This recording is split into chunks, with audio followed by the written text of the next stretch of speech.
TC News. Seu resultado é nossa marca. No oferecimento de Webull, os próximos minutos da nossa cobertura levam você aos Estados Unidos. Seja bem-vindo à terra do Tio Sam. Junte-se a mais de 40 milhões de clientes que, através da Webull, investem diretamente com os americanos. Esse QR Code te deixa na cara do gol para abertura de conta. Os Estados Unidos registram DXY do 0 a 0, 105,33 pontos. O VIX cai 2,5%, olha como acentuou o viés de baixa, 12,42 pontos. Yields de 2 anos e yields de 10 anos preferiram ficar com a verdade das vendas do varejo e não as vendas da indústria. Nós temos uma queda média de 4 pontos base para estes yields. É porque o mercado está enviesado ou porque, de fato, do ponto de vista macroeconômico, faz sentido? Já que com as indústrias vendendo, mas com, na ponta final, o varejo não conseguindo repassar, então a inflação mais baixa mesmo. Daqui a pouquinho o Alex Martins, é o nosso próximo convidado da bancada, vai ajudar a coroar essa leitura. Não perca. Vamos aos futuros que deixam de ser. À vista agora de Nasdaq, S&P e Dow Jones. Alô, Diego Kerber. Pois é, nós chegamos no futuro. Agora ele é à vista. 0,10% de avanço para o Dow Jones, 38.816 pontos. O S&P 500 avança 0,19%, ou 0,16%, melhor dizendo, aos 5.482 pontos, enquanto o índice Nasdaq tem avanço de 0,04%, agora aos 17.866 pontos. Muito obrigado, meu caro Diego Kerber. O Coutinho já está de volta aqui na nossa bancada. Coutinho, bem-vindo. Vamos com o Dow Jones, S&P e Nasdaq. Vamos lá. Pessoal, bom dia novamente. Começando com o Nasdaq, o mercado sobe bem, se você olhar o gráfico de Nasdaq e o gráfico de S&P 500. Então você tem ambos, tá? Tanto o Nasdaq quanto o S&P próximos de resistência. Então já me chama a atenção uma eventual desaceleração. Então ficar atento. Ambos com envelopes de alta, ambos altistas, candles excelentes, tudo sob controle. O mercado americano segue a toalha de alta. Quando eu vou para Dow Jones, esse não, esse segue lateralizado, cunho baixista, sobe nos últimos 2 dias dentro de um canal, ou seja, figura de convergência. Então você tem aí só essa pequena dissonância entre Dow Jones e S&P e Nasdaq. De qualquer forma, o mercado americano segue altista e Dow Jones lateralizado. Temos 10 horas com 35 minutos. O que é que a abertura do mercado lá nos Estados Unidos contratou para o Brasil?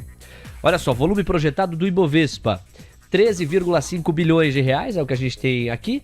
Dá para estimar que na bolsa como um todo deve girar hoje cerca de 16 a 18 bilhões de reais. O dólar está caindo 0,18, pouco se mexeu, R$ 5,421.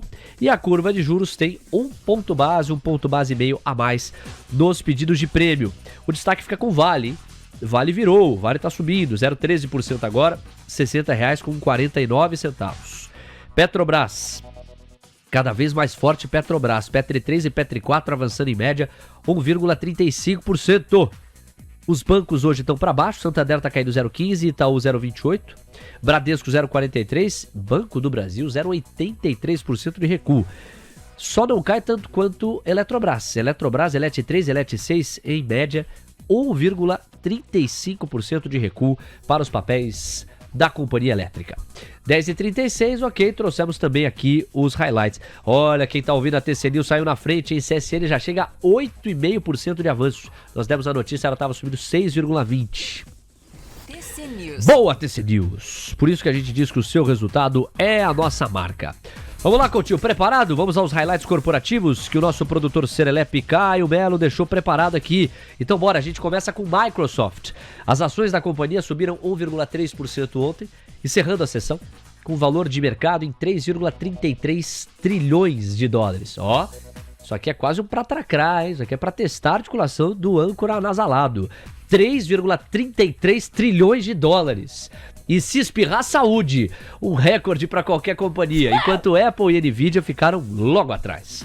A Apple estava à frente da Microsoft durante parte da sessão, antes de ficar para trás no fechamento. As 3 empresas seguem uma disputa acirrada pelo título de companhia mais valiosa do mundo. E isso vai oscilando, né? Mexeu um pouquinho na cotação de um de outro, você tem uma atualização aí nas parciais da liderança. Pois não, Diego Kerber? Vamos com o Microsoft então, que neste instante está basicamente na estabilidade, subindo 0,02% a 448 dólares e 54 centavos. Bom, falando de Microsoft, a máxima dela 450,94 e eu cantei, na verdade você tem uma eventual venda a 451, então você já tá logo lá. Microsoft corrige no dia de hoje, eu tô no final de um movimento de FIBO.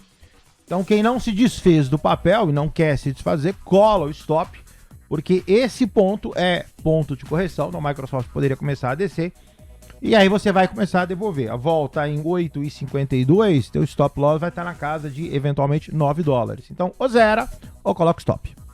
10h38, a gente sai de Microsoft, vai para Apple.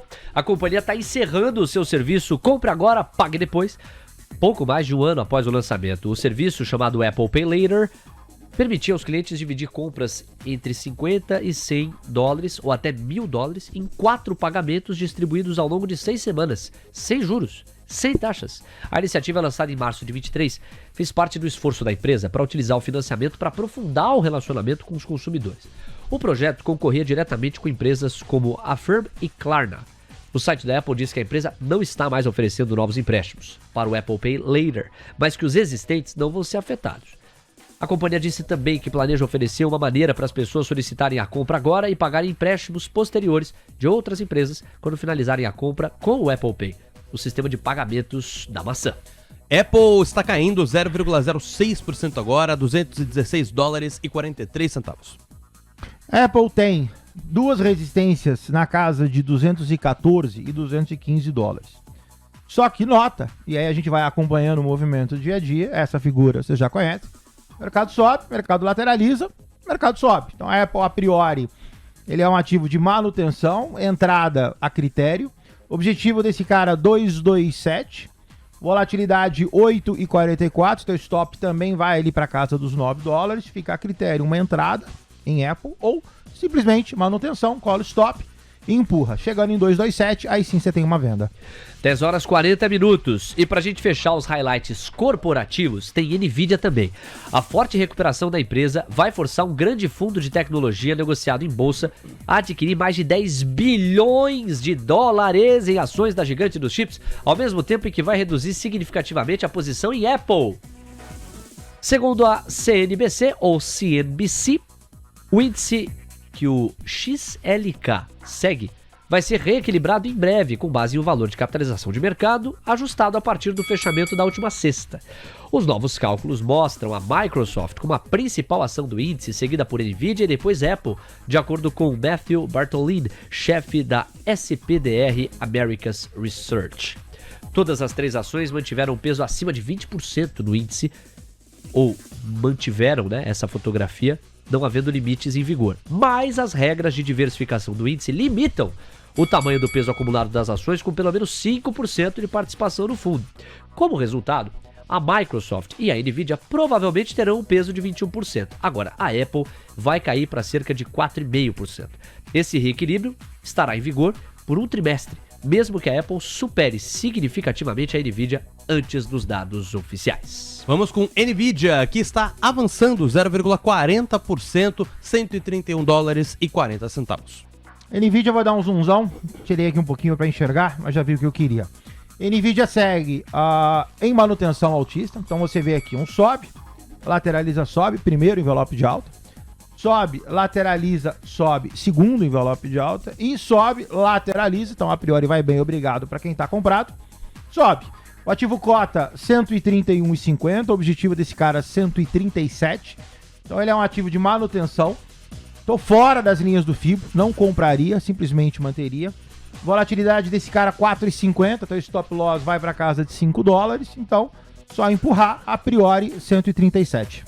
10h42. Pessoal, por aqui a gente teve um leve destravado da bolsa, hein? Máxima intradiária, Ibovespa tá subindo 0,37%, 119.631 pontos, agora alta de praticamente 0,41%. O dólar tá caindo 0,27%, R$ 5,416, e a curva de juros registra 1 ponto base a 1 ponto base e meio a menos nos pedidos de prêmio. Mudou o tempero, né? A gente tá vendo curva de juros para baixo, dólar para baixo, bolsa para cima. Não parece nem um pouco suficiente para alterar a tendência geral, o quadro maior. Continuamos no mesmo filme, que tende a juros para cima, tende a dólares para cima, tende a bolsa para baixo. Porém, esta foto, ela tá quebrando um pouco essa lógica. Estamos apurando no paralelo se de Brasília saiu alguma coisa. Em princípio, nada. Mas você já sabe, se tiver saído, virar pra cá e com velocidade. 10 horas com 43 minutos. Vamos falar de Vale?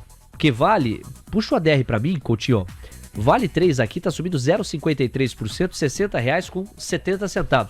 E pouco a pouco, os papéis da mineradora vão acenando pros R$61. E aí, Coutinho? Bom, Vale lá fora tá bem machucada, cota 11,22 dólares. Nota que eu tenho uma baixa praticamente de um mês. E agora lateraliza. Faz ainda para piorar, né, um envelope de baixa, que é um cai lateraliza cai. Bateu mínima de 11,02 dólares, ou seja, tá basicamente ali no 0 a 0. Lembrando a Vale aqui na B3 também, que é aquele objetivo, se eu não me engano, 59,32. Então segue baixista. Alta, 0,49% no dia de hoje, mas a figura, o quadro geral dela é para baixo. 10 horas 44 minutos, temos 16 minutos para as 11 da manhã. Tá chegando Alex Martins pra gente aprofundar o macro. O Coutinho vai nos ajudando a aprofundar o micro. De olho em Vale, de olho em Nvidia, de olho em Microsoft, de olho em Apple e agora de olho em Petrobras. Meu amigo, 2% de alta em Petrobras. ADRs de Petro aqui no nosso momento Webull. Essa imagem que você tá vendo é da plataforma da Webull. O Coutinho também opera por ela. Pois não, Coutinho? Vamos lá, Petrobras deu um repique, deixa eu dar um zoom aqui para facilitar a vida do pessoal. Numa figura muito parecida, lógico, né, com o Petro 4 aqui, eu tenho um cai, tenho uma longa lateralização e um longo cai. Então tem um envelope de baixa. Petro repica sobre suporte 13 dólares e 48 centavos, cota 13,81, repiquezinho. De manhã cedo, se eu não me equivoco, acho que eu falei, né, Léo, que Petrobras tinha uma compra, era uma compra agressiva, é um outro perfil de compra especulativa sob suporte. Deve ter dado certo lá, porque tá dando certo aqui, pelo menos na DR. É uma compra curta, ou seja, é uma alta que deveria ser curta para Petrobras, então quem tá comprado, atento. No caso da ADR, 0,18 de vol, vai te colocar aí com uns 30 centavos de dólar de stop loss. 10h45, meu caro Coutinho, muito obrigado. A gente volta a conversar com você amanhã em 2 tempos. Mercado de futuros com o seu suporte gráfico e também no momento Webull. Aquele abraço. Um abraço, tchau pessoal, obrigado. Valeu ao nosso Marcelo Coutinho, sempre parceiro aqui na cobertura, não só do manhã, mas de toda a grade da TC News. Pro José Calper, pro Game Invest, para o Keino Vermelho, para o Aurélio Moreira e para o Gamer Móvel, também está aqui devidamente na área. Bom, agora é o seguinte, ó. Últimos highlights de Brasília. Atenção, se liga, a gente tá de olho. Parece muito mais um movimento de preço do que um movimento fundamentado em alguma novidade. Esse que a gente tá vendo na Bolsa. Só pra você ter uma noção, o Ibov renova a máxima de novo, 119.835 pontos, 0,60% de avanço. O dólar tá na mínima, 0,44%. Rapaz, tá dando bom aqui, hein? Pra quem tá comprado, começou a melhorar. Máxima atrás de máxima no Ibov, o dólar mínima atrás de mínima. Claro, tá dando muito bom? Na foto, no intradiário. A tendência maior me parece aquela mesma, de juros e dólar pra cima e bolsa pra baixo. O Ibov ameaçando voltar aos 120 mil pontos. 119.900 pontos praticamente reconquistados, a alta é de 0,63. E tome dólar pra baixo. Vai ser interessante ver a briga que eu tô flagrando agora. O dólar futuro tá em R$5,406. Eu tô curioso pra ver se a gente vai ter força vendedora suficiente para ultrapassar a faixa dos 5.400. Porque quer queira, quer não, virou um patamar da trucada do mercado. Como quem diz, me entrega o ajuste fiscal mirando na ponta dos gastos que eu te entrego um dólar mais barato do que 5,40. Será que esse dólar vai para baixo de 5,40? E a curva de juros já chega a 4 pontos base a menos em média. Briga boa na região dos 5.400 e mínimas sendo testadas no dólar, hein? R$5,403 é o que a gente tem agora. Máxima pro Ibov, 119.904 pontos, 0,64. Mínima pro dólar, R$5,402,5. Chegamos a R$5,402, hein? 2 pontinhos e a gente testa os 5.400 limpo aqui. Esse é o choro emocionado de quem tava apostando no kit dos comprados e há algum tempo não sabe o que é sorrir. Aí na hora que tem que sorrir até chora, porque não tava imaginando. Olha o Ibov, vai retomar os 120, pessoal. 119.977 pontos. Faltando menos de 25 para o Ibovespa se recolocar na faixa dos 120 mil. Leilão, Pois não, Diego Kerber. Leilão de CSN, estava subindo 11,17% a R$13,22. R$1,24, quando foi devolvida a leilão pela B3, por enquanto variação teórica de 0-0. Nós demos aqui a notícia, senhoras e senhores. Portal Migalhas, um dos mais respeitados portais jurídicos. Tive o compromisso aqui de pesquisar no paralelo, vi vários comentários no chat de pessoas que já conheciam o portal. CSN ganhando 5 bilhões de reais por decisão da justiça no ressarcimento. E isso vai puxando muito os papéis, quase 11,5% de avanço. O leilão foi colocado. Nós demos a notícia, a CSN subia 6. Quem estava nos acompanhando aqui e soube fazer a gestão de risco, já surfou mais 6. 10h48, 12 minutos para as 11 da manhã. E olha, pessoal, tem um ponto importante. O Ibovespa retomou os 120 mil pontos, hein? Foi bater a máxima intradiária lá em 120.019 pontos. O dólar caindo 0,50 e a curva de juros recuando 4 pontos base.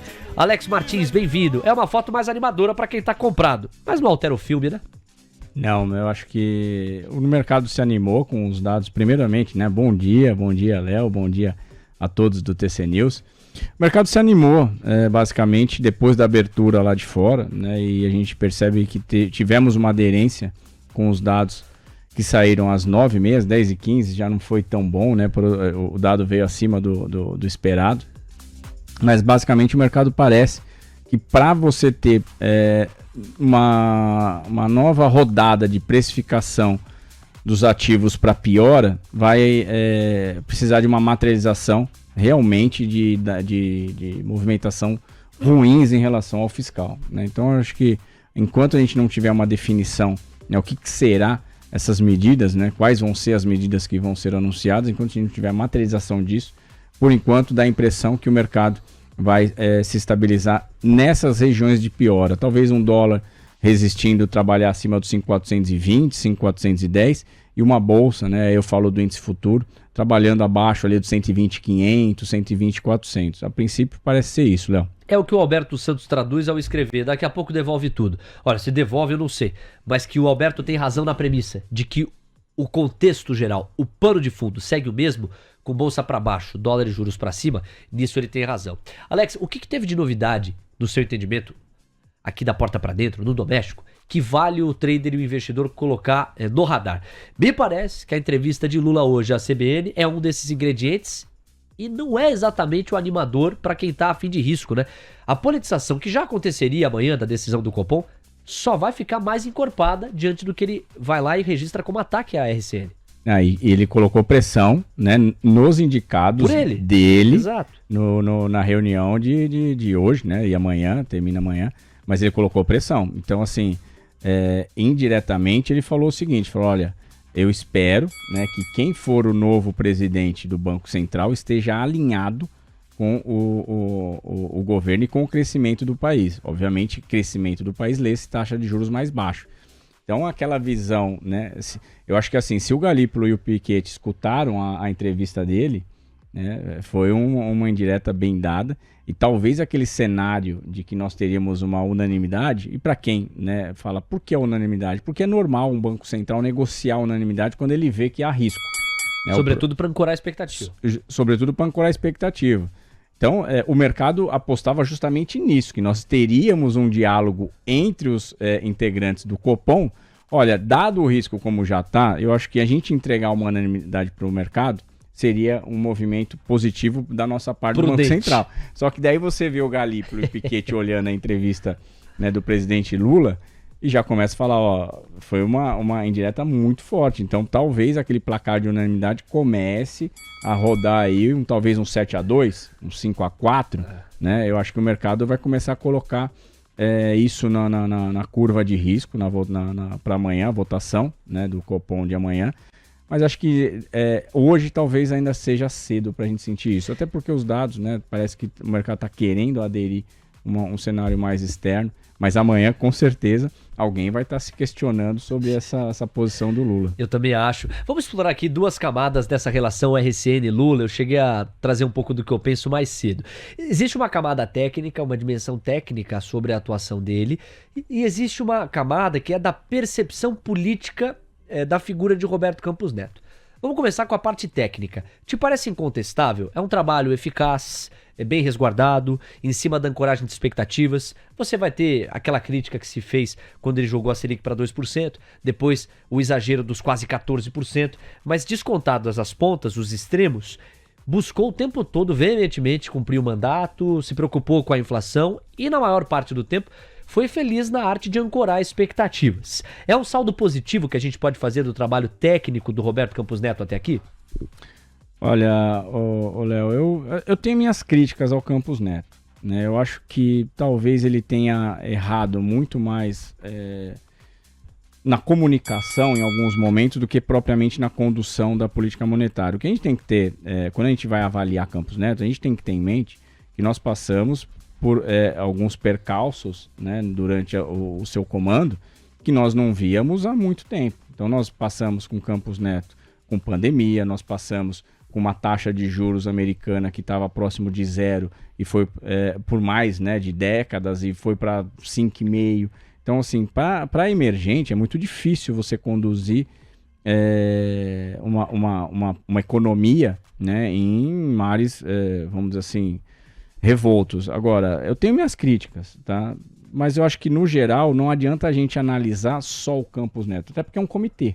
Claro. É claro que o Campos Neto, ele endereça, tem peso, né, nas suas colocações, mas eu acho que não dá para a gente, de certa maneira, se formos responsabilizar por alguns erros, tem que responsabilizar o comitê todo. Do mesmo jeito que se você for dar crédito, como, por exemplo, ter subido rápido os juros, né, para quem entende um pouquinho mais de política monetária, é aquela situação, né? Quanto mais rápido você é no aperto de juros, quando você identifica um cenário inflacionário, menos você vai ter que subir. Então, se você sobe devagar, talvez você tenha que avançar, né, para níveis de 16%, 17%. Como ele subiu rápido, ele conseguiu entregar, não que seja, né, uma taxa razoavelmente baixa para você combater a inflação. Você sair de 2 para 14 é um baita de um ajuste monetário, mas de certa maneira ele teve uma reação, vamos dizer assim, rápida ao repique da inflação global.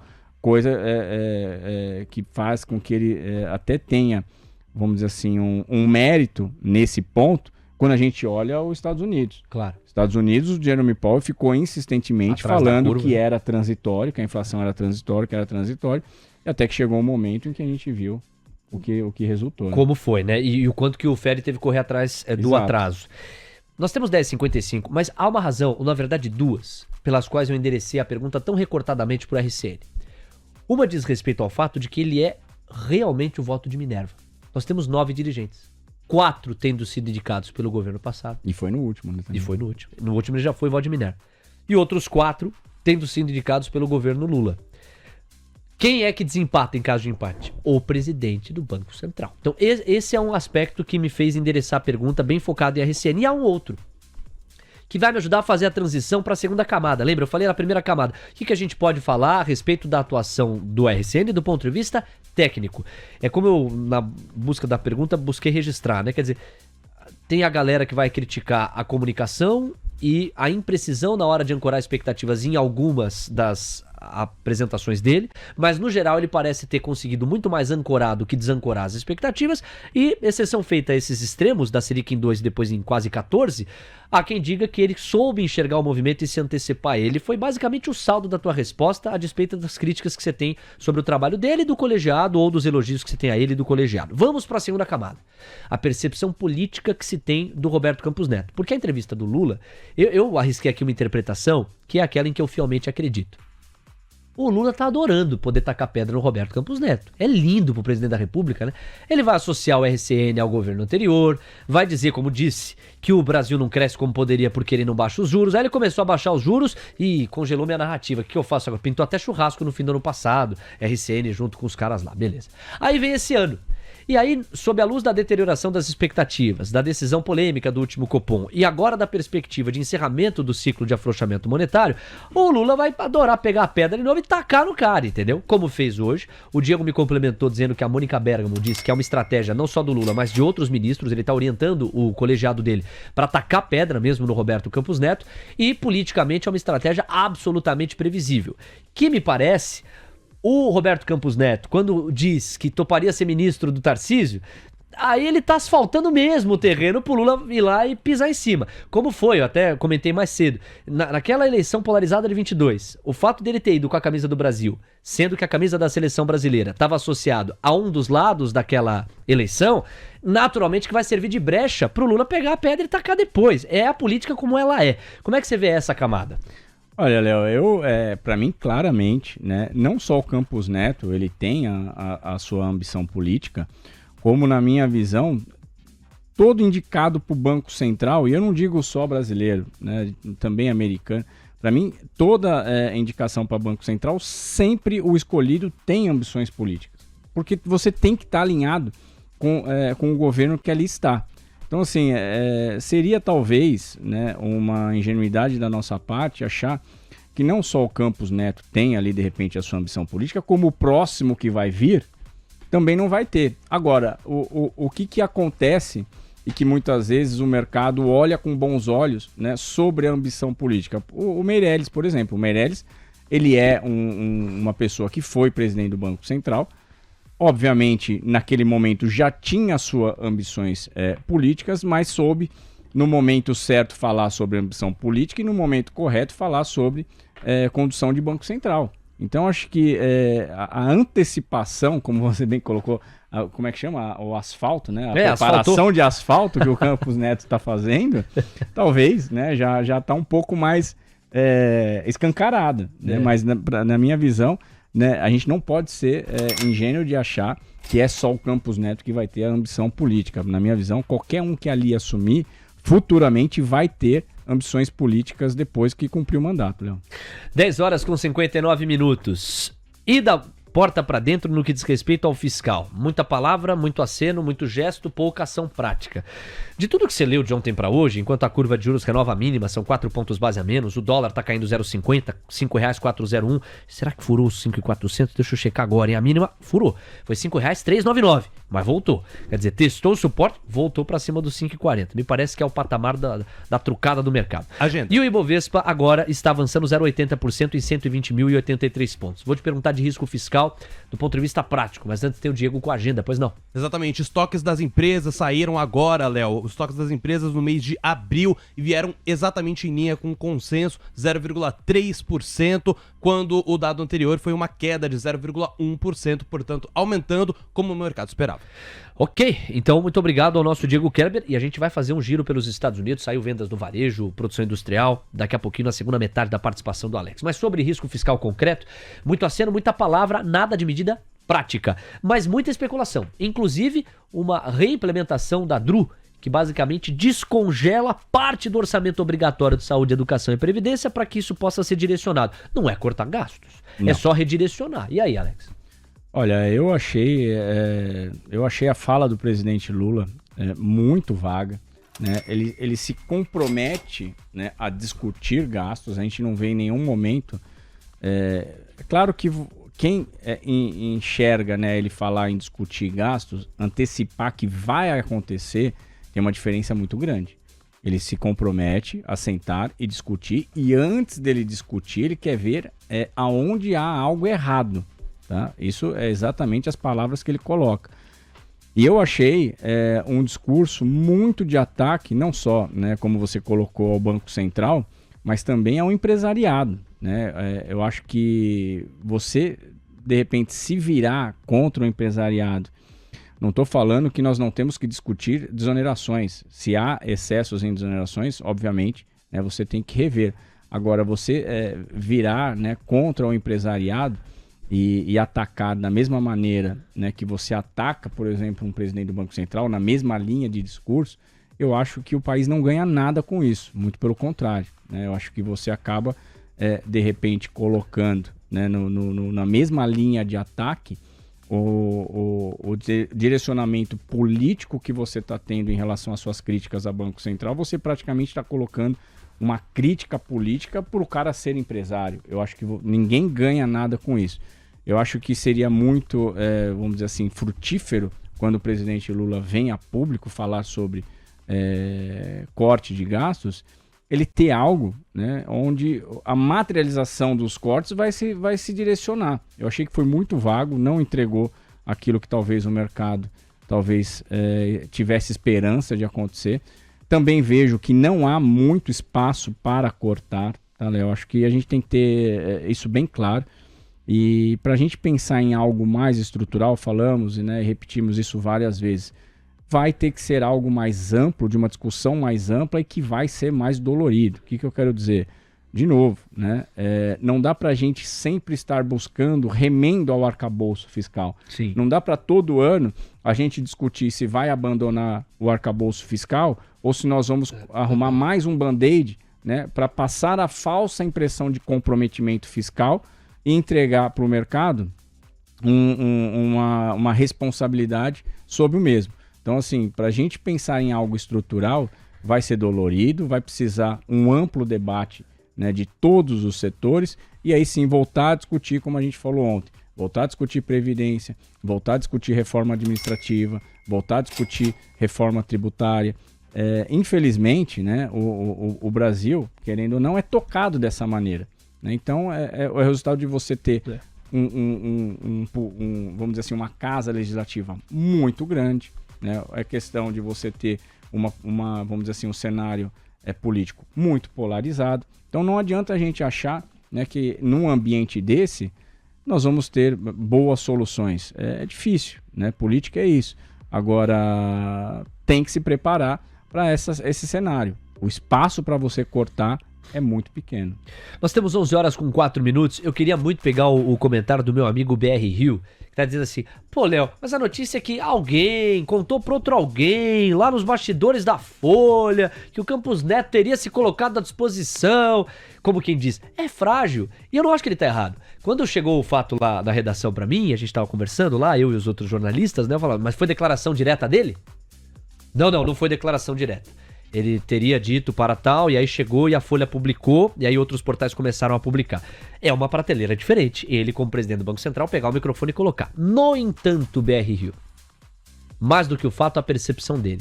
Isto aqui começou a ser completamente repercutido em Brasília. E você vê que o Roberto Campos Neto não negou nada até agora. Ele não convocou e falou assim, nego, nunca falei. Não, tá lá, quieto. Por que faz sentido a gente colocar isso numa abordagem de ambiente de negócios? Porque isso está sendo usado politicamente para pressionar o Banco Central por parte do presidente Lula. É isso, né? Ele vai lá, pega a carona nesse gancho. É aquela história, né? O lutador ele tá com a guarda fechada. O RCN baixa a guarda. Esse tipo de coisa chega à imprensa. No jantar dele com o Tarcísio, o Lula vai lá, usa a esfera política, bate no RCN e amanhã tem reunião do Copom e os 4 indicados pelo Lula, coloco o Alex aqui, já estão mais pressionados do que antes da entrevista que ele deu hoje à CBN. Então é nesse sentido. Eu não tenho dúvida que do ponto de vista da consistência, faria muito mais sentido e peso uma fala direta do Roberto Campos Neto nesse sentido. Não é o caso, é uma fala indireta, digamos assim, que rolou num jantar, certo? E aí vazou para a imprensa. Mas nem por isso o impacto político não é direto.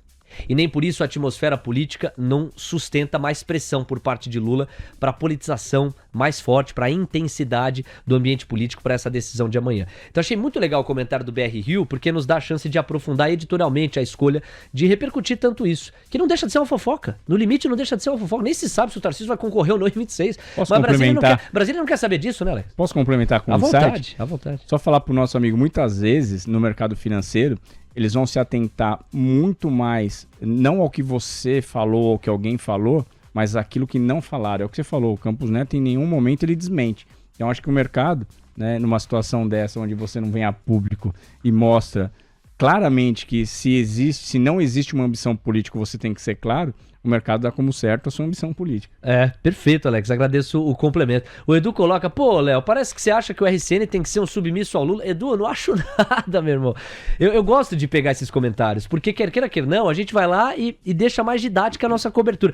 Não é questão do que eu acho que o RCN tem ou não que ser. O que eu acho que o RCN tem que ser é presidente do Banco Central e tem que perseguir a menor inflação de olho no castigo que isso contrata para atividade ou não. O castigo é muito pequeno, inclusive, né? A renda média está aumentando, o desemprego está nas menores taxas dos últimos anos, eu acho que tem que ser esse o papel institucional do RCN, ponto. Agora, não é sobre o que eu acho ou deixo de achar, o que o Alex acha ou deixa de achar, sobre o que o RCN deve ser em relação ao Lula ou vice-versa. É sobre o que a atmosfera política em Brasília está repercutindo e como isso pode impactar ambiente de negócios, bolsa e decisão de juros no Brasil. É disso que se trata, meu amigo. Um abraço e obrigado pela tua participação, Eduardo Gonçalves também com a gente. Olha só, Alex, vamos falar de Estados Unidos. Eu separei aqui 2 ganchos, são 2 verdades. Elas aparentemente são antagônicas. Quero saber com qual delas você prefere ficar. A curva de juros americana está ficando nessa altura com a verdade das vendas do varejo e não com a verdade das vendas da indústria. Vamos ver com qual verdade você fica. As vendas do varejo mostraram uma alta de 0,1% quando se esperava uma alta de 0,30%. E nós saímos de menos 0,2%. Então assim, são tímidas as vendas no varejo. De outro lado, as vendas da indústria, produção industrial propriamente dita, ela triplicou dentro do que se imaginava. Saiu de 0, se esperava 0,3, mas ela vem em 0,9, 3 vezes mais do que o consenso. A primeira é uma assoprada para o Fed, como quem diz, olha, a inflação é mais baixa, tem menos gente disposta a consumir. A segunda pode ser uma mordida para o Fed, mas o mercado está preferindo ficar com a primeira, você também? Eu acho que quando a gente olha as vendas no varejo, ela tem uma ligação de repente mais coerente com o PIB. A gente vê então que o PIB ele tem perdido força nas prévias que vêm sendo divulgadas e as vendas no varejo praticamente têm uma aderência, né, a esse PIB enfraquecendo. Já a produção industrial, a gente tem uma visão, como eu trouxe, se não me engano, 2 semanas atrás, inclusive se mostrou no dado de emprego, no payroll, né, uma visão mais da Gavco, dizendo que o setor industrial hoje, né, pode ser um dos que mais está contratando e que tem uma perspectiva melhor talvez do que o próprio varejo, né, ou mesmo, vamos dizer assim, o pequeno comércio. Inclusive isso estava no relatório da Gavco, que eu trouxe aqui acho que há 2 semanas atrás. E assim, Léo, esses números só reforçam justamente esse cenário. Então nós temos um cenário onde parece que a indústria ela continua resiliente. Pode ser que os dados do mercado de trabalho do mês que vem também mostrem essa resiliência no setor industrial. Lembrando, né, os números fracos que nós tivemos do payroll desse mês foi muito ligado às famílias. Né? Famílias fechou ali perto de 400, se não me engano, 408 mil, né, postos de trabalho. Então, vamos dizer assim, o número mais fraco do payroll foi muito ligado ali às famílias. Né? O setor de indústria veio também muito forte. Então, quando a gente olha para esse dado, a impressão que nós temos é que os Estados Unidos enxerga hoje a economia, de repente, real, aquela mais ligada ao varejo, perdendo força, mas não é algo que, por enquanto, assuste. Ou seja, nós temos um cenário que possivelmente até nos dá uma condição de pensar num soft land, só qual que é o perigo? Né? Lembra que nós temos tendo dados de inflação oscilando muito forte, né? Então não é um cenário onde a gente pode olhar para esse cenário de varejo recuando e até de forma, vamos dizer assim, tranquila, né? Desenhando-se um soft land, mas num cenário onde você tem um recuo tranquilo com dados de inflação muito voláteis, pode fazer com que essa visão de soft land ora navegue para a estagflação, ore, né, ganhe força um pouquinho mais para uma recessão, se nós tivermos outros dados também corroborando para isso. O cenário, né, que nós temos com esses dados voláteis é justamente isso. Né? Você não tem uma precificação direcional em relação ao estrutural que está caminhando os Estados Unidos. Alex, qual a sua opinião? Eu acho que daqui para frente a gente vai continuar tendo talvez os dados de inflação se normalizando. O que é normalizar? Para mim, oscilando ali o mensal entre 0,20 e 0,10. Tá? Não acredito que ele também vá vir para níveis aí, vamos dizer assim, de deflação como veio o PPI. Mas eu acho que talvez tenhamos, né, uma economia real estancando um pouco aqueles repiques que a gente estava tendo do dado inflacionário. A minha grande dúvida é o quanto esse mercado de trabalho também vai arrefecer. Então, na minha visão, pode ser que nós tenhamos o pleno emprego que tanto os dirigentes do Fed falam, né, sendo esse, normalizando nesses patamares, uma taxa de desemprego rodando hora para 3,9, hora para 4, e se estabilizando por aí. Né? E aí seria talvez um cenário até que você não teria tanto, vamos dizer assim, tanto otimismo, né, com os emergentes. Mas pelo menos a Bolsa Americana continuaria a surfar um cenário de preços ainda alto, sem ter, de repente, um impacto maior com medo de uma recessão, né? Nós temos 11 horas com 12 minutos. Deixa eu convocar aqui uma salva de palmas para os novos membros do YouTube do TC. Primeiro, o Edmur Pimentel. Aê, garotinho! Unidos da Malagueta. Grande Edmur, muito obrigado, estamos juntos. E voltou aqui, às vezes tem isso também, né? Você deixa ali o pagamento programado, R$ 7,99 por mês, troca de cartão, aí você era membro, deixou de ser, hoje voltou. É o caso do Savan Fará, grande Savan Fará. Nós agradecemos muito a sua audiência, Savan. Audiência e carinho, o Savan vive cornetando a galera aqui. Vamos lá, vamos virar membro, isso aí, ok? Isso. Vambora, boa, Savan Fará. Dê uma olhada nos destaques de agenda, Alex, e você vai ver o complemento que o Diego traz sobre falas dos Fed Boys e das Fed Girls. Porque hoje tem muita coisa ainda para rolar. E depois dos dados de vendas no varejo e dos dados de produção industrial, o que é que será que vão falar todos esses personagens que constam aí na tela, hein? Ó, para você organizar a parada. A gente tem o Thomas Barkin falando desde as 11, o Diego vai me complementar. Susan Collins fala 12h40, dentro do seu almoço de negócios. Tem a Kugler e a Logan falando as duas. Alberto Musalem às 2h20 e Austin Goolsbee às 3 da tarde. Quer dizer, uma bateria de falas. Tudo que tá em cima aí nós já pagamos. Aí, pra tarde, leilão de Treasuries de 20 anos. 5 horas tem transações líquidas no longo prazo, de abril lá nos Estados Unidos. 5h30 os estoques de petróleo IPI e às 8h50 a balança comercial do Japão e a ata do Banco do Japão. Numa terça pra quarta-feira, que tem como tempero o compromisso que o Banco do Japão praticamente assumiu em reduzir a compra dos títulos e ensaiando eles uma alta nos juros lá, hein? O Kazuo Ueda foi muito claro em mais uma declaração. Em julho vem aí a próxima decisão. Diego, o que é que o Thomas Barkin já falou? Ó, tem todos esses personagens ainda pra falar, isso porque o John Winner já falou até mais cedo, né? A gente chegou a pagar aqui algumas falas dele, também não mudou muito o cenário, mesma situação do Thomas Barkin, tá, Léo? Tem duas falas que talvez tenham alguma relevância, né? Ele falando que a leitura da inflação desse mês foi muito encorajadora, mas que a inflação dos abrigos e dos serviços ainda não chegou lá. Então, questão imobiliária e de serviços ainda é algo que preocupa na visão do Barkin, mas de resto nada que mude muito a visão do que o Barkin tá olhando para os próximos passos da política monetária americana, Léo. Maravilha, muito obrigado ao nosso Diego. Bom, Alex, com isso em mente, eu te deixo à vontade para o destaque final. Você viu aí o conjunto de atrações que a gente tem até o final desta terça-feira. Por onde vamos?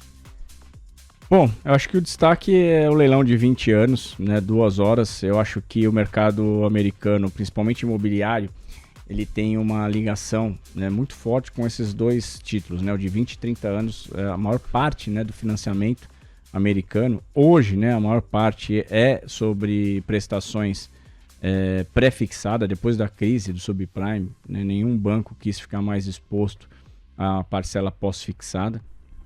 Então, caso, né, nós tenhamos um cenário já, né, de títulos de longo prazo começando a ter um fechamento, principalmente nesses dois vértices, 20 e 30 anos, pode ser que volte, né, de repente, a dar aquela esperança, né, para o cidadão americano adquirir a tão sonhada casa própria.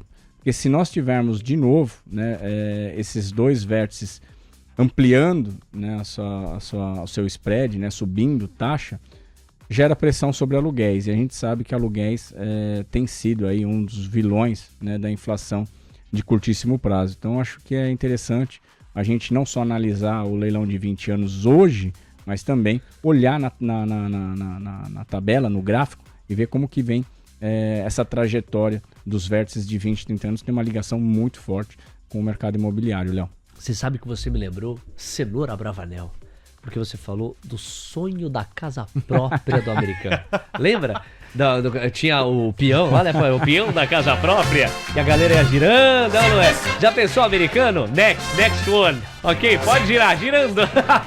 Valeu, cenoura brava. Olha aí, ó. Esse é o peão. Você já rodou o peão da casa própria? Não, né? Não. Nunca foi freguês do baú também? Nunca rodei o peão da casa própria e nunca fui também cliente. Freguês do baú? E teleceira, fui. nunca comprou? Não, meu avô comprava. Não, mas você Não, nunca comprou? nunca comprei. Então sai pra lá! Alex, um abraço, até amanhã. Valeu, pessoal. Muito bom dia e até amanhã. Ó, que isso, hein? É o funk do milhão? É o funk do milhão? Vamos lá, quero ver. Mil reais. Ah, é o funk do milhão, tá bom. 11h17. Vamos lá, Relatório. Fernando Marques. Opa, relatório antes, você, Diego Kerber. Relatório do Santander Corporate sobre DASA, reduzindo o preço-alvo da empresa de R$ 10,50 para R$ 4,75. Que pancada para baixo, hein? E manteve recomendação neutra. Santander vendo evoluções positivas para DASA, mas muitas incertezas seguem no radar. Neste instante, DASA 3 tem mínima intradiária R$ 3,55, queda de 3,79%. Pancada em DASA. 11h18. Está na hora de receber Fernando Marques. A galera gostou aqui do funk do milhão. Pro Savan Fará, pro Ricardo Tuelho, o Alberto Santos, o Caio Melo. Quem mais, ó? O Paulo Pio, o Ricardo Tuelho e o Lucas Marques. Sabe que todas essas pessoas têm em conta, Fernando Marques? Todas, ou em comum, todas essas pessoas são membros do YouTube do TC. A cada dia que passa, nossa família de membros do YouTube vai crescendo. E tem uma pergunta que o Lucas Marques mandou aqui pra gente, que vale te repassar. Ele diz assim, quando se compra um papel, é saudável olhar o setor como um todo para identificar uma força na ação em que você está de olho? Você costuma fazer isso, Marques? Bem-vindo, bom dia. É importante, é bem importante, principalmente na hora que você quer comprar, né? Ou decidir se vai sair. Não é sempre o que vai fazer você tomar decisão, né? Mas vamos supor, tem um basket varejo, né? Vamos lá, claro, tem empresas. Você não vai comparar Renner com Arezzo, por exemplo, né? Mas você pode comparar o price action de Renner com C&A, antes com Marisa, né? Hoje não, mudou um pouquinho, né? Mas Renner com C&A e Guararapes. Então, se você está de olho em alguma delas, você vê que o price action de uma está melhor do que as outras, o preço está te indicando que essa tem uma força melhor, né? E o contrário também vale. A gente vê que quem tá pior faz um tempo é Renner das três, né? E não é por isso que eu prefiro o Renner também hoje. Então é importante sim olhar o basket. 11h19. Eu adoraria continuar no micro com você, mas eu sou forçado a revisitar o macro. Você acompanhou as declarações do Lula no que diz respeito a Roberto Campos Neto, no que diz respeito a corte de gastos, no que diz respeito a perspectivas econômicas. Achou o quê? Então, vamos lá. Entrevista, né? Então, o grande problema é que, no geral, foi parecido como sempre, né? Então, quem esperava que fosse ter uma postura diferente, isso não aconteceu. E o mercado está muito sensível hoje, isso é um fato. Mas se a gente for dizer um ponto, que assim, vamos lá, sempre ele cria aquela disputa, né, empresários contra trabalhadores, né, aquela divisão, tenta essa mania desse governo de querer botar a culpa nas renúncias, né, que são benefícios tributários que existem justamente porque o Brasil é o país onde a carga tributária é das mais altas do mundo, né, não é porque as empresas aqui não pagam imposto, mas teve um ponto que eu achei muito positivo. O Milton perguntou, lá pela metade da entrevista, talvez, então, no Lula, podemos dizer que está descartado qualquer tipo de corte em previdência, saúde e educação? Ele falou desses três que são os mais polêmicos, né? O Lula, há 2 meses atrás, ele falaria que nunca ia mexer nisso, tenho certeza. Ele respondeu que está aberto a tudo. Ele disse que vai ouvir todas as propostas e se achar que tem que mexer, vai ser mexido. É claro que não é uma afirmativa, mas pela primeira vez, dá para dizer assim, ele não negou essa possibilidade. Então, no mínimo, ele está ouvindo. E eu não é que eu acho que vai mexer na Previdência, é difícil, né? Eu acho que militares talvez, mas alguma coisa de cortes vai passar e o Lula está aberto a isso. Você se atém a esse simbólico aceno do Lula a considerar cortar gastos nessas pastas ou enfrentar vinculações e indexações da peça orçamentária brasileira. Eu concordo com você quando você diz que semanas atrás seria impensável, inimaginável vislumbrar o Lula mencionar esse tipo de coisa. Ele até no contexto em que responde a este fato, menciona que é pragmático e alude à reforma da Previdência do setor público que ele fez a contragosto de muita gente, com uma atmosfera que ele era muito desfavorável, ele até coloca pra justificar. No fim do dia, tá em jogo credibilidade. Credibilidade, porque ele falou. O fato das palavras dele ancorarem a situação antes das ações passa por credibilidade. A percepção que a gente tem é que a credibilidade dele ante o mercado tá próxima a zero. A abertura do mercado de futuros, ela já foi mais estressante ainda. Curva de juros mais para cima, dólar mais para cima, bolsa para baixo. Aí até descomprimiu agora, mas não alteramos ainda o filme. Então assim, mais do que nunca, o Lula tá fadado a traduzir o que falou em ações, certo, Marcos? Eu vou dizer um pouco diferente só. À vontade. Eu acho que é porque ele não afirmou. Que eu acho que existe muito aquela coisa... acho que muita gente ainda, principalmente os gestores no Brasil, eles acham que o Lula não vai mexer ali, né? E não é que ele falou que vai. Ele deu um passinho pequeno, né? Ele não descartou. Vai ouvir. Exatamente. Mas o que é muito negativo da entrevista, que dá, assim, é muito ruim de ouvir, é que ao tempo inteiro ele não fala dos gastos, né? Obviamente, tudo bem, ele nunca vai falar, né? Mas ele fala das renúncias. Ali não dá mais para mexer. O mercado já deu um recado muito claro, né, com essa MP do PIS/COFINS. E quando eles, tanto ele quanto Tebet e Haddad ontem, né, falaram demais das renúncias. Parece que eles querem gritar para o mundo que a culpa não é deles. Eu espero que não seja para vir com mais uma possível medida, tipo essa MP do PIS/COFINS, porque claramente o mercado não vai aceitar mexer nessas renúncias que aumentaria a receita do governo, né? O que tem que ter são gastos. Eu acho que eles estão tentando fazer essa meia-culpa, né, para tirar um pouco deles, o deles da reta, por assim dizer. Mas é que falta isso, né, essa afirmativa. E essa afirmativa a gente vai saber, talvez, nos próximos dias ou semanas, quando as propostas chegarem a ele. E tá ventilando um monte de coisa, né, que vai ter uma PEC com DRU, outra PEC exclusivamente para militares. A gente não sabe o que vai ter. Mas, ao que tudo se desenha, alguma coisa vai sair. E quando a gente pensa, uma coisa que eu gosto de, assim, de sempre provocar por exemplo, janeiro desse ano, o arcabouço era o mesmo, né? Todo mundo que... A gente fala muito hoje do déficit da Previdência, que ficou alarmante, mas os economistas, desde quando foi formado o arcabouço, já falavam, né, que isso ia acontecer. Só que ali não se cogitava nada de gastos. Agora se cogita alguma coisa. Será que o mercado não deveria começar a ver que dado o contexto que a gente tinha alguns meses atrás, a gente pode estar indo para, nem que seja uma pequena melhoria na parte de gastos, que até então era totalmente inviável, né? Hoje a gente está partindo do princípio, o que eu ouço mais dos gestores hoje se fizer pouco não adianta, não é mais, não vai ter nada. Então a gente está começando a melhorar um pouco isso na margem. Agora, é aquela história, né, Marx? Não é só esse ponto. Acho que tem algum ou alguns outros. Quando foi apresentado o arcabouço, o ceticismo ele despertou de boa parte do mercado. É verdade. No entanto, as metas fiscais eram mais rigorosas, elas foram afrouxadas. Estava-se testando um ajuste fiscal na arrecadação que foi produzindo vitórias no legislativo, agora já não produz mais vitórias. Então, quer dizer, as metas fiscais foram afrouxadas. O modelo de ajuste fiscal já mostrou o sinal de cansaço. Se obriga a olhar a ponta dos gastos. Quando você diz o mercado não vai aceitar, eu acho que você tem toda a razão nisso, mas antes do mercado não ter aceito, o Congresso não aceitou e o setor produtivo não aceitou. Essas duas instituições não aceitaram. E o mercado entendeu, então, que não há mais por onde avançar no modelo de equilíbrio fiscal e sustentação da dívida pública via ponta da arrecadação, ponta das receitas ou a chamada revisão dos gastos tributários. O ambiente político não propicia isso. E o Haddad, que está entendendo onde está pisando, recuou e passou a... Foi aquela coletiva que ele convoca ao lado da Tebet, em que ele fala em revisão ampla, geral e restrita. Revisão do gasto ampla, geral e restrita. Aí vem Lula e Lula começa com alguns degraus abaixo, né, a reproduzir um recado de direção mais ou menos parecida. Não descartamos nada, faremos toda a revisão.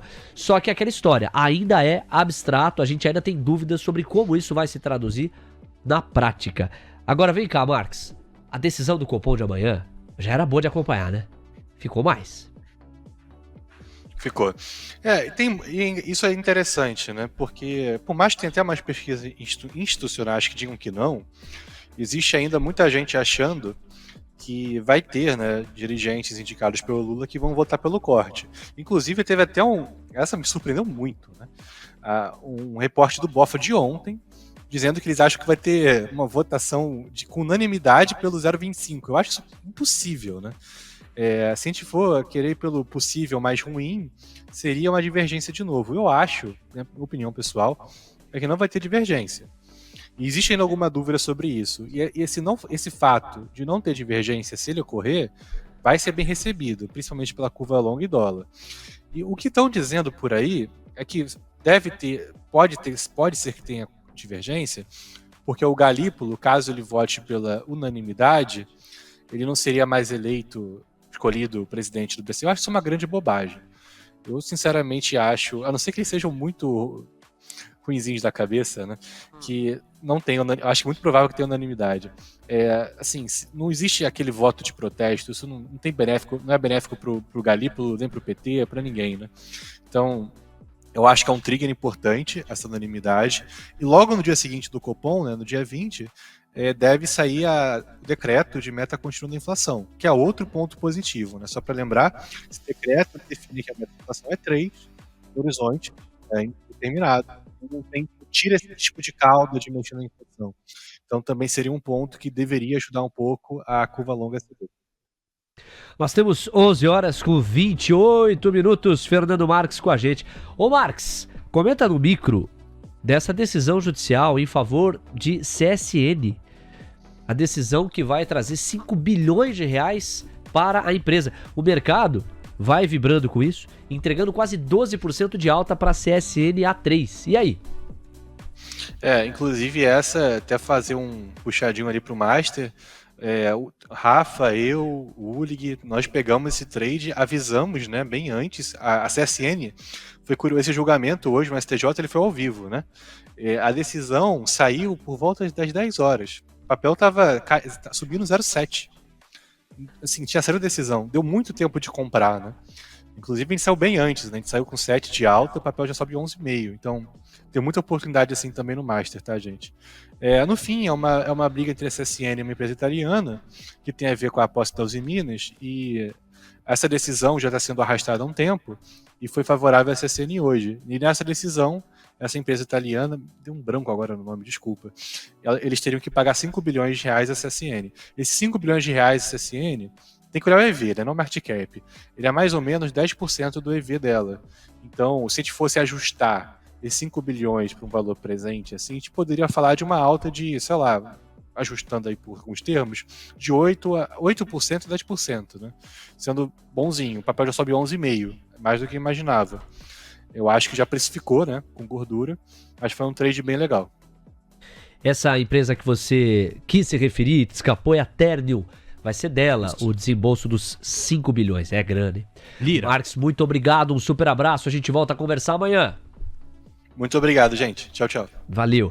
Diego Kerber chama Arthur Lira. Atenção, Arthur Lira, o presidente da Câmara dos Deputados, está falando ou falou? Qual fato, hein, Diego? Pois é, o fato é que ele voltou a defender a autonomia do Banco Central depois das críticas do Lula dessa entrevista à rádio CBN, justamente ao presidente do Banco Central. Então o Lira fez essa defesa poucas horas depois dessas falas do Lula. Ele citou a autonomia do BC como uma das medidas apoiadas pela Câmara na gestão dele para impedir retrocessos. Então teve, portanto, essa crítica do Lula mais cedo. Ele comparou o Campos Neto, inclusive, à situação do Sérgio Moro, o ex-juiz e hoje senador pelo União Brasil, né, do Paraná.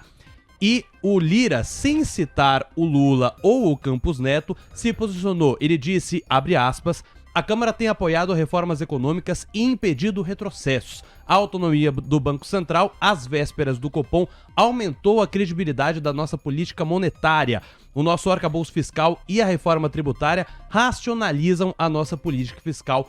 Fecha aspas, foram falas do Lira em um evento da CNN Talks. Então ele estava falando justamente neste sentido. Ele chegou a dizer que o Banco Central trabalha muito mais para prejudicar o país. No caso, o Lula falou isso. E aí teve essas falas do Lira hoje nesse evento da CNN, rebatendo ou reforçando o apoio dele à autonomia do Banco Central. E aqui, ó, o que vai me deixar mais intrigado, vai ser a pergunta com que eu vou abrir o bate-papo com o Jason Vieira. O que vai me deixar mais intrigado para a cobertura de amanhã é como é que vai votar o Galípolo. O Galípolo é o favorito para suceder o Roberto Campos Neto.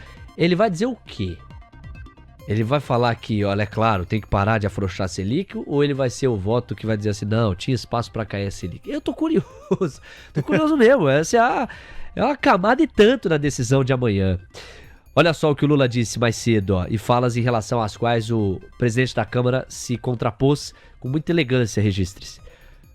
O Lula disse que vai indicar um novo presidente para o BC, o mandato de Campos Neto termina no fim deste ano, e este indicado tem que ser sério e tem que ter um compromisso com o desenvolvimento e que não pense só no controle da inflação.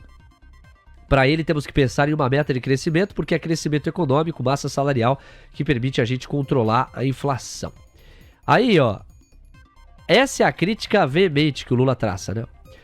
Nós só temos uma coisa desajustada no Brasil nesse instante, é o comportamento do Banco Central. Essa é uma coisa desajustada. Um presidente do BC que não demonstra nenhuma capacidade de autonomia, que tem lado político e que, na minha opinião, trabalha muito mais para prejudicar o país do que ajudar, porque não tem explicação a taxa de juros do jeito que tá, foi o que ele afirmou. Aí o Lira, olha a elegância do Lira, ó. Ele foi perguntado, né? Os jornalistas vão deixar passar. Ô Lira, bota fogo no parquinho aí, o que você achou do que o Lula falou e tal? Ele vai lá e coloca: a Câmara tem apoiado reformas econômicas e impedido retrocessos. A autonomia do BC às vésperas do Copom aumentou a credibilidade da nossa política monetária. O nosso arcabouço fiscal e a reforma tributária racionalizam a nossa política fiscal. E pronto. Obrigado ao Diego. São 11h33. Vamos conversar com Jason Vieira. Ô Jason, sob a luz das declarações de Lula mais cedo, em entrevista à Rádio CBN, e ataques que foram deferidos contra Roberto Campos Neto, eu tô particularmente curioso para um dos votos de amanhã. O voto de Gabriel Galípolo. Só eu tô interessado em saber como é que ele vai votar? Bom dia. Tá você e a torcida do Corinthians, né? Não, o Galípolo, eu acho que ele demonstrou, e os outros membros do Banco Central, de certa maneira, demonstraram ali, aparentemente, o que a gente chama de efeito BC no mercado financeiro. É uma coisa que não aconteceu durante o mandato do Tombini, durante o governo Dilma, mas o restante dos mandatos do BC, todos sofrem o que a gente brinca no mercado financeiro de denominar como efeito BC. Que o BC ele é uma entidade tão técnica, tão pautada pela excelência e qualificação dos seus membros, e tão desprovida de questões políticas, que quando a pessoa entra lá dentro, é mais fácil a pessoa se tornar um BC e se comportar como um membro de Banco Central do que o contrário. E eu já vi isso meio que nas últimas declarações, especialmente nas declarações daquela decisão, entre aspas, dividida, quando a divisão não foi política, foi meramente técnica, pela percepção daquilo que seria a mensagem emitida para os investidores. Então, eu não vi como negativo aquilo, e eu acredito que, de certa maneira, possa haver um voto unânime amanhã em relação à manutenção. Nós temos 11h35. Entende o Jason Vieira que há espaço para que, com unanimidade, haja uma decisão em favor do encerramento do afrouxamento monetário. Jason, vou te deixar elaborando o raciocínio, e aí eu tenho um recado e já volto contigo, porque é o seguinte: olha que provocação legal em prol do bom debate que foi colocada aqui pelo SLN. Léo, tecnicamente temos no mínimo 150 pontos para cortar a Selic. Com base em que o SLN está dizendo isso? Me parece que ele está olhando para a inflação corrente. E aí ele está olhando para a taxa de juros praticada hoje na Selic e vendo a diferença. E, portanto, me parece que ele está vocalizando aqui o argumento de muitas pessoas que hoje estão lá no Palácio do Planalto. Isso faz algum sentido? O RCN já falou que não. Que faz sentido para ele olhar para frente, para ele e para o BC como instituição, porque seria o mesmo que pilotar um carro olhando para o retrovisor. Mas o que a expectativa de inflação hoje contrata para a Selic? É razoável ela em 10,5%? A inflação está tão desancorada assim? O Jason responde em instantes. Antes tem um recado para você, porque é o seguinte: deu a louca no gerente. Sabe aquele curso do Põe no Bolso, do Pedrinho? Então, foi estendida a divulgação. Nós vamos até amanhã com essa divulgação. É um mini curso de 3 aulas em que o Pedrinho aborda como funciona a estratégia de opções dele, o histórico de operações e de recomendações, como fazer uma operação na prática, é como se ele pegasse a tua mão e mostrasse ali no home broker, é pra cá, é pra ali, e quais técnicas ele utiliza para ter resultados em 3 ciclos de mercado. Mercado de alta, mercado de baixa e o mercado lateralizado. Tá esperando o quê? Esse QR Code te deixa na cara do gol. Capricha, é o Pedrinho do PNB. Depois de fazer os 3 encontros gratuitos, você decide o quanto quer mergulhar mais. Um abraço pro Pedro e para todo o time Põe no Bolso. Jason Vieira, eu deixei a pergunta no ar. Agora você faz o gol. O quanto que uma Selic em 10,5 é exagerada diante ainda que tem havido, diante da deterioração de expectativas futuras? O quanto que ela é precisa neste patamar? Primeiro ponto é o ciclo de deterioração que tem se estendido por 45 dias. Não é pouca coisa isso, não pode ser ignorado. E não é só feito de primeiro, é a mesma coisa quando a discussão, minha discussão eterna, que eu estava até agora produzindo o ranking de juros, das pessoas quererem pegar a inflação passada com juros futuros, pegar a taxa nominal vis-à-vis taxa... É o seguinte, taxa de juros é futuro sempre. É projeção de inflação junto com os juros futuros. Os juros, e toda taxa de juros ela é futura, vamos dizer assim. Ou seja, toda taxa futura de juros está te falando quanto você vai pagar de juros ou receber de juros daqui literalmente um ano. Tendo isso em mente, a deterioração das expectativas ela não vai só de encontro do numérico, não vai só do numeral, ela vai de encontro também das expectativas dos agentes econômicos. E a deterioração das expectativas dos agentes econômicos tem sido expressado, primeiramente, através das curvas de juros, antes do Focus, através das curvas de juros, e depois tem sido expressado através das análises dos economistas. O ponto importante é a deterioração, ela combina diretamente com o que tem acontecido pela sinalização de fiscal por parte do governo. Eles só afinaram o discurso semana passada depois que o parquinho pegou fogo. Então não adianta o governo agora começar com essa retórica de começar a querer culpar o Banco Central, coisa parecida. É a mesma coisa, a pessoa dá um tiro no próprio pé e fala assim, meu Deus, atiraram no meu pé, a culpa é de quem tem arma. É mais ou menos isso. E isso eu acho que é um problema muito grave, porque mostra que a retórica do governo em relação à contenção de gastos ou qualquer coisa é só para inglês ver. O governo está falando isso daí agora no curto prazo para tentar apaziguar o mercado às vésperas de uma decisão de juros. E aí, de novo, eu vou daqui a pouco terminar o ranking de juros. Mais uma vez vai ter o uso político desse ranking de juros. Olha, temos a segunda maior taxa de juros real do mundo. Meu amigo, melhor o fiscal que a gente baixa essa taxa de juros real rapidinho. Porque aí a taxa de juros nossa, os juros reais, eles são calculados não através do juro nominal, e sim do juro a mercado para um ano a partir da elaboração do ranking. Ou seja, pode ser ainda muito maior do que a taxa nominal, porque bate exatamente dentro das expectativas do mercado. É basicamente isso. Nós temos 11 horas com 40 minutos. Inibição, Diego Kerber. CSN inibida. A gente já estava trazendo essa informação de que ela estava em leilão, que estava subindo muito forte. Bom, ela foi inibida, não está mais em negociação. A última informação que a gente tem era de alta de 10,83%, R$ 13,20. Vou trazer daqui a pouco o complemento desta informação. Em geral, é quando sai um fato relevante que a ação é inibida. Eu trago para vocês a informação já já. Fica aqui a nossa curiosidade. Você já está a par do noticiário e da razão pela qual o CSN está com essa puxada de alta tão forte, uma decisão da Justiça que vai fazer com que a Ternium desembolse 5 bilhões de reais em favor da CSN. Nós repercutimos mais cedo. Jason, o papo tá bom e vai continuar. Na última reunião, nós tivemos argumentos técnicos para a ala indicada pelo governo Lula endossar 50 pontos base de corte. Foi uma divisão 5-4, mas os 4 tiveram argumentos tecnicamente bem respaldados.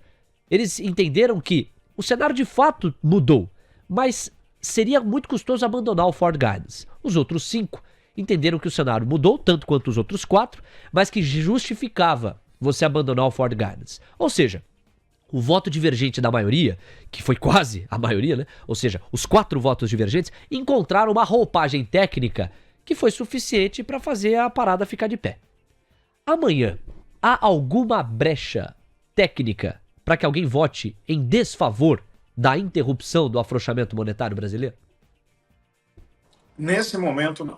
Eu acho que, dado o contexto da deterioração dos sinais que foram emitidos pelo próprio governo, a questão dos juros dos Estados Unidos, que apesar do CPI e do PPI que vieram na semana passada, tem um respaldo de um payroll muito forte e tem um respaldo das projeções de dot plots nos Estados Unidos pela manutenção de juros, ainda que o mercado esteja numa literal torcida para que esses juros sejam cortados, vejo aí que os desafios do cenário local e internacional cresceram no período.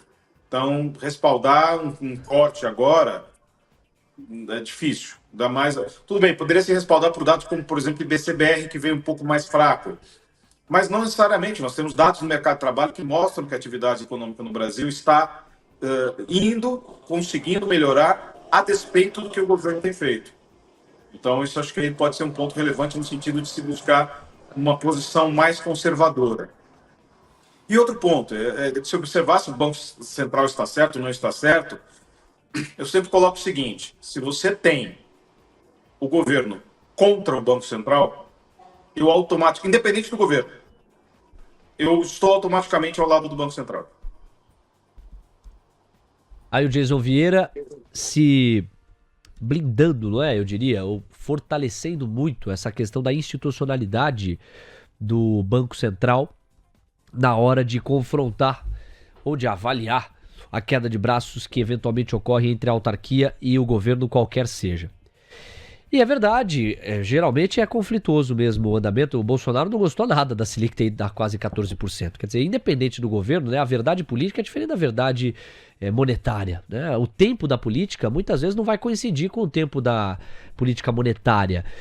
Não é à toa que na pandemia a coisa foi muito rápida. Porque a verdade política, que era de um fiscal mais frouxo, coincidiu com a verdade monetária, que era de um custo de capital mais baixo. Pelo amor de Deus, deixa a engrenagem da economia girar, senão vai colapsar tudo. E a volta? A volta é bem mais difícil, né? Porque aí a verdade da política monetária já não condiz mais com a verdade da política. A verdade da política monetária passa a ser: aumenta o custo de capital porque vai dar inflação, nós vamos perder, hein? Nós vamos desancorar tudo.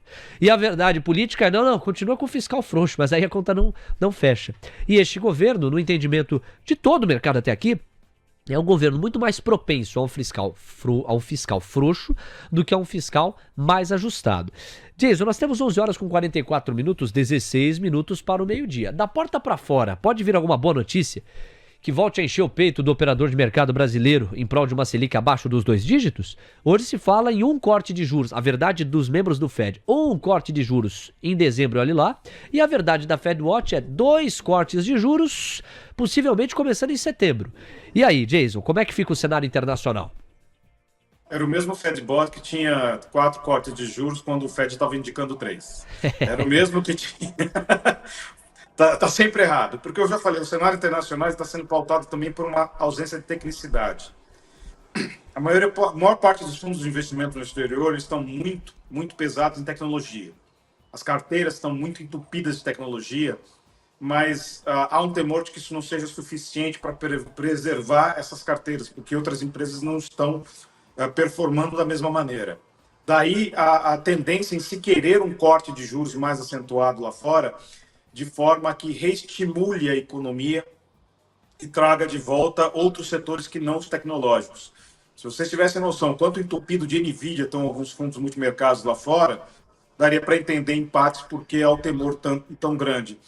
A sinalização de PMIs também assusta um pouco, porque via PMIs você poderia estar dizendo que está prestes a entrar numa recessão nos Estados Unidos. Mas parte desses PMIs estão contando essa história faz 2 anos também. Então, esse descolamento entre a economia real, setores da economia real, o mercado financeiro, juros, diversos indicadores macroeconômicos tem gerado essa confusão, mas ainda assim, o desejo de uma parcela do mercado de que os juros continuem sendo cortados nos Estados Unidos para que se estimule outros setores e que a economia performe. Mas aí fica difícil. Você quer que a economia performe, você está com medo de recessão. Mas o mercado de trabalho não está dizendo que tem recessão. Está mostrando, inclusive, a necessidade de juros estáveis. Na verdade, nós estamos lidando com um momento relativamente esquizofrênico do mercado americano. Um momento esquizofrênico que em alguma hora vai ter que obrigar uma discussão sobre a taxa neutra mais elevada? Sim, certamente. Porque Dado o atual contexto, nós tivemos um problema que eu digo que é um ferimento auto-infligido por parte do Federal Reserve. O Federal Reserve, que eu considero um dos piores mandatos do Fed nos últimos anos, mas ele demorou demais, ele excedeu os estímulos junto com o Tesouro Americano durante a questão pandêmica e depois os quantitative easings. Ele não fez o quantitative tightening do tamanho que deveria ter sido feito, ou seja, ainda existe liquidez no sistema bastante elevado nos Estados Unidos. Ele demorou demais para subir os juros e ele criou uma coisa que o Plano Real do Brasil foi responsável por fazer e fez com relativo sucesso, relativo não, bastante sucesso, que foi retirar a cultura inflacionária. O americano não tinha cultura inflacionária. E para resumirmos de maneira bastante sucinta o que é a cultura inflacionária, é você ter a expectativa de que o preço dos bens, serviços ou qualquer coisa, hoje, de alguma maneira, vai estar mais alto amanhã. Isso é uma cultura que não existia nos Estados Unidos. Já tinha preços estáveis por anos, aluguéis estáveis por anos, um monte de coisas estáveis por ano. Aí você já vê as pessoas começando, principalmente com o advento de redes sociais, isso é uma coisa que se intensifica ainda mais. E aí você vê pessoas colocando, gastei $25 num fast food. Nunca vi isso na minha vida. E algumas pessoas literalmente nunca viram isso na vida delas mesmo. É a primeira vez que um fast food sai de $5 para $25. E não estou brincando, em algumas localidades isso literalmente aconteceu. E você desfazer essa cultura inflacionária é muito mais difícil do que preservar a cultura não inflacionária. Ela acontece muito rápido. E isso acontece quando há uma leniência com a inflação por muito tempo. Daí a preocupação de bancos centrais de tentar segurar a inflação, que além de ser o imposto mais cruel para os mais pobres que existe, a inflação também ela é sticky, ou seja, ela é grudenta. E aí quando ela bate na cabeça das pessoas, como bateu agora nos Estados Unidos, ela é difícil de tirar. Daí a persistência por parte agora do Federal Reserve de tentar curar uma ferida que ele mesmo fez. 11h49, Jason Vieira, meu amigo, sempre bom tê-lo aqui. E não é sempre que eu tenho o privilégio de contar contigo aí do outro lado. Por isso eu quero explorar também um pouco da tua bagagem a respeito de Japão.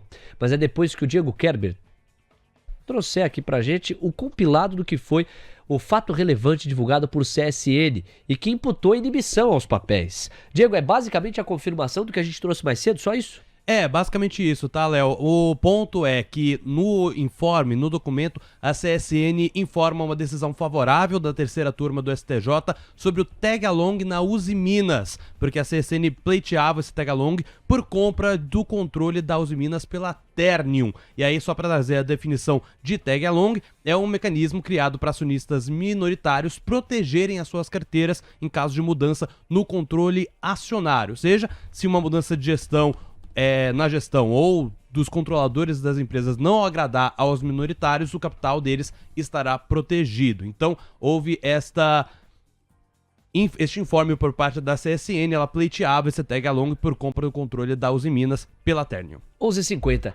Vamos lá, Jason. Eu sinto que o investidor brasileiro tem mais dificuldade do que o investidor americano, por exemplo, de enxergar a relação entre o que acontece no Japão com o que pode acontecer no mercado brasileiro. Mas essa relação existe. E eu te endereço a pergunta, a provocação, o espaço aqui para o teu raciocínio, numa iminente decisão do Banco do Japão em subir juros, que é o que está sendo asfaltado para a decisão de julho, e uma redução na compra dos títulos do governo japonês. O que é que está em jogo? O que está em jogo? Boa parte é fluxo de capitais. Se nós observarmos agora, no ano, o Brasil é a pior bolsa de valores entre uma série de bolsas importantes. Perda aí em torno de 10%. O Japão é o melhor. Nikkei teve uma alta de 15% acumulado, pelo menos até semana passada. Nesse período, o real foi a segunda pior moeda no período. A primeira pior moeda foi o iene. Porque o movimento deles de elevação de juros, de certa maneira, também atrai o capital que está indo para a renda variável por conta de um câmbio desvalorizado, que é um safe haven, ou seja, tem segurança de se colocar dinheiro no Japão, mesmo que a juros muito baixos, só que, por outro ponto, a redução da compra de títulos por parte do governo evita uma valorização da moeda, que essa desvalorização da moeda que tenha trazido a desejada inflação para o Japão por anos, que não tinha alcançado as metas inflacionárias lá, e finalmente algumas metas foram atingidas, o Japão agora tem uma vantagem. Primeiro que ele é um país basicamente exportador, ele é um país que depende muito das exportações, isso tem ajudado muito o Japão, e isso tem ajudado também as contas externas japonesas do turismo. O Japão se tornou muito rapidamente um dos maiores destinos turísticos do mundo quando baixou restrições de visto, mas também por conta da desvalorização cambial. Lembrando que a média do ien durante décadas foi de 100 para 1 do dólar, e a gente está falando do ien na faixa de 150 hoje em dia, uma desvalorização de 50% da moeda. Em um primeiro momento não foi boa para a economia japonesa, porque trouxe a inflação. Mas, ao mesmo tempo, o japonês é muito cuidadoso com o processo de elevações de juros internos. Tanto que você vê empresas, eu cheguei até a citar aqui isso em um dos programas aqui no TC, que uma empresa, depois de décadas, elevou o preço em centavos de sorvete e fizeram uma propaganda para vir a público e pedir desculpa pela elevação de preços. Então, a inflação lá também é algo que ela não é algo sticky, ou seja, não há cultura inflacionária. O japonês continua contando com preços muito baixos no presente. Então, vamos dizer assim, dado o contexto internacional desafiador e neste cenário que nós temos agora, você perder a atratividade para uma economia central é pior do que perder para um par emergente. E parte disso pode ter acontecido com o Brasil recentemente. E isso, eu estou dizendo o seguinte, em conversas que eu tive com pessoas que foram meus ex-clientes e hoje são amigos, pessoas com quem eu converso no exterior, muito antes daquela conversa que apareceu do CEO do Pinheiro Neto, dizendo que o Brasil não está no radar, eu até citei segunda-feira no programa que eu faço com o Adalberto Piotto, lá no Maneio Mercado, eu citei dizendo o seguinte, da conversa que eu tive com os estrangeiros, eles são apátridas, eles não têm o menor interesse pelo Brasil. É muito barulho, é muita insegurança, muita coisa, para que você tem, primeiro, pares internacionais que pagam melhor e que muitas vezes são menos ruidosos, e você tem economias centrais como os próprios Estados Unidos, ou seja, eles preferem ficar dentro dos Estados Unidos e flutuar para economias centrais menos desafiadoras, que podem ter um rendimento, por exemplo, de renda variável muito melhor, com custo muito mais baixo por conta da desvalorização, por exemplo, do ien, do que vir para o Brasil. Daí, reiterando a fala que eu já disse lá atrás e que recentemente o CEO do Pinheiro Neto disse, Brasil não está no radar. 11 horas 54 minutos, 6 minutos para o meio-dia. Jason Vieira ao vivo com a gente. Mas assim, numa manchete brutal, o problema japonês está melhorando, né? É melhor você se preocupar com um pouquinho de inflação do que se preocupar como eles recorrente e estruturalmente se preocupam há décadas com deflação. Exatamente. Muito melhor. E é uma inflação baixa. Essa é a questão. É a inflação dentro da expectativa do que eles queriam. Dentro da meta que eles estavam trabalhando.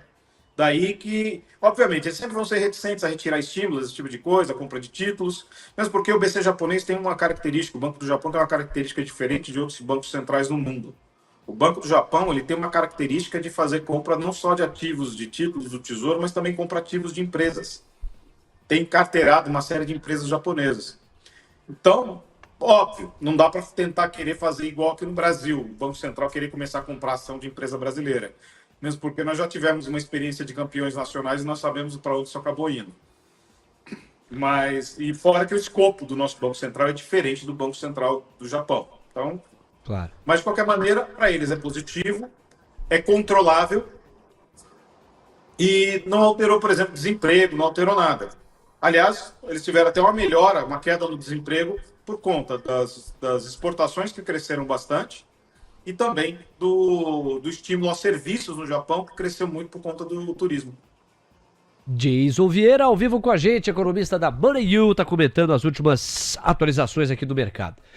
Bom, Jason, deixa eu só mostrar como foi o leilão, que há pouco chegou ao seu encerramento. NTNBs e LFTs foram colocadas para rodar. Veja aí na tela para vocês.